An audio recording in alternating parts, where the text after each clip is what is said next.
আমরা এখানে এসে দেখি যে আমার ননদের পেটের মধ্যে মাথা আছে। মরা বাচ্চা হয়তো গলা অবস্থায় তার ডেলিভারি করতে যে তার বডিটা মাথা থেকে আলাদা হয়ে গেছে। দেখো আলাদা মাথা আলাদা করে পরে আমাদের কাছে বলতেছে আর কি। যখন বাসা ছিলাম তখন আমাদের ফোন করে বললো যে বাচ্চার বডি বের হয়ে আসছে, বাচ্চার মাথা ভিতরে আছে। তো আমি প্রশ্ন করলাম যে কী ব্যাপার, বাচ্চার বডি বের হয়ে আসছে আর বাচ্চার মাথা ভিতরে আছে কেন? বডি যখন আসছে তখন বাচ্চার মাথাও তো সঙ্গে আসবে। বললো না, ছিঁড়ে আসছে। তো বললাম ছিঁড়ে আসছে, যখন দেখলো এরকম সমস্যা তখন তারা সিজার করতে পারলো না। তো ওরা বললো এখানে একটা ছেলে আসছে, এই মেয়ের জামাই আসছে আর আমার শাশুড় আসছে, এরা তো বুঝতে পারে নাই। আমরা এখানে এসে দেখি যে আমার ননদের পেটের মধ্যে মাথা আছে। আমরা যা দেখি যে আমার ননদ ওই বেডে, মানে যেখানে আপনার নর্মালে বাচ্চা হয় ওখানে আমার ননদ মেঝেতে শুয়ে আছে, আমার শাশুড়ি পাশে বসে আছে আর ওই বাচ্চার বডিটা ওখানে আছে। রোগীটা হলো 29 উইকস প্রেগনেন্সি এবং রোগী যখন ভর্তি হয়েছে তখন কর্ড প্রোলাপস উইথ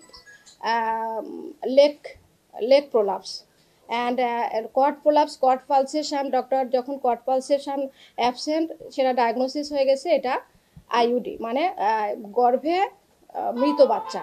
এবং এটা ব্রিজ প্রেজেন্টেশন, মৃত বাচ্চা অপরিপূর্ণ মৃত বাচ্চা, এটা নর্মাল ডেলিভারি হওয়ার চান্স অনেক বেশি। সেই নর্মাল ডেলিভারি প্রসিডিউরে যেহেতু মরা বাচ্চা, যে কোনো কারণে মরা বাচ্চা হয়তো গলা অবস্থায় তার ডেলিভারি করতে যে তার বডিটা মাথা থেকে আলাদা হয়ে গেছে। ডেলিভারির জন্য নিয়ে আসি, তখন মনে করেন যে আমার ডেলিভারি করার আগ পর্যন্ত যে আমার একটা কথা বলবে যে বাচ্চা মৃত না বেঁচে আছে, সেটা তো আমাদের কাছে বলা লাগবে না, সেটা আমাদের কাছে বলে নাই। এখন মনে করেন দেখো আলাদা মাথা আলাদা করে পরে আমাদের কাছে বলতেছে আর কি। আজকে যে ঘটনা ঘটছে আমি মনে করি এখানে হাসপাতাল কর্তৃপক্ষই দায়ী। তো এই ঘটনা যেন আর না ঘটে, দ্বিতীয়ত আমাদের যেন আর না দেখতে হয়, এজন্য সুষ্ঠু তদন্ত করে এই হাসপাতাল কর্তৃপক্ষ যেন সঠিক বিচার করে।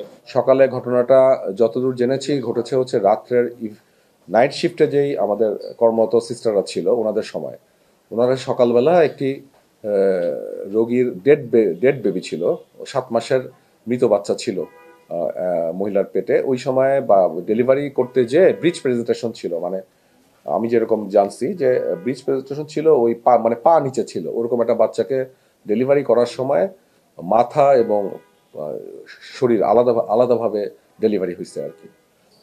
এই বিষয়ে আমরা একটা তদন্ত কমিটি করেছি, যেহেতু আমরা গাইনোকোলজিস্টরাই ভালো বলতে পারবেন যে এই ব্যাপারে কি হয়েছিল। 7 কর্মদিবস সময় দিয়েছি, যত দ্রুত সম্ভব তারা এই ব্যাপারে তাদের মন্তব্যটা চায়।